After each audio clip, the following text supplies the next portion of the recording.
Yeah, good morning to everyone. Welcome to Tech Easy. See here, when I want to stream on the Twitch using OBS Studio, this is the OBS Studio, and it is saying something like failed to start streaming. Your GPU is not currently supported by Twitch Enhanced Broadcasting. Visit the help page. This is what it is saying. This is not a major issue. You can easily solve. See here, this is on my Twitch channel, and still it is showing offline because even though if I click on start streaming, it's just saying like preparing due to this error. How you can fix it? You can fix it very easily with one step. And between my laptop is Lenovo. See here, Lenovo AMD Ryzen 5 5625U laptop with the AMD graphic card of 2 GB, which is Lenovo IdeaPad Slim 1. So how you can fix it? You can easily fix it by just clicking on this OK. Note, if you're using NV, NC or AMD encoders, make sure your video drivers are up to date. And my video drivers are up to date. And here I need to change a small settings. You need to go to the top here, click on the file and click on the settings in the OBS Studio.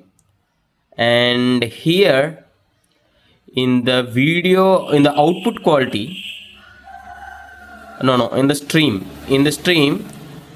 you need to just disable this enable enhanced broadcasting, because this needs separate codecs or encodes which supports your current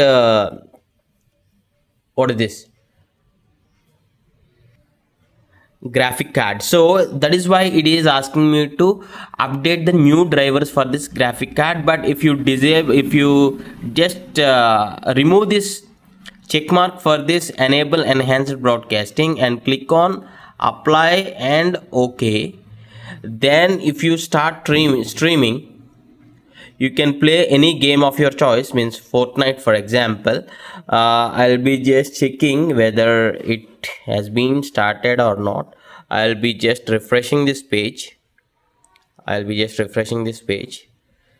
See here, live now. Game Dev Tutorials is my channel name, is live now, and this is what my computer. Now I can play this game so that these games get streamed on my Twitch channel. So if you don't know how to stream these live streaming through OBS Studio, I did a separate video tutorial clearly step by step easily. It just takes 1 minute. I'll be dropping the link in the description. You can check it. I hope you like this tutorial and thanks for watching. Have a nice day.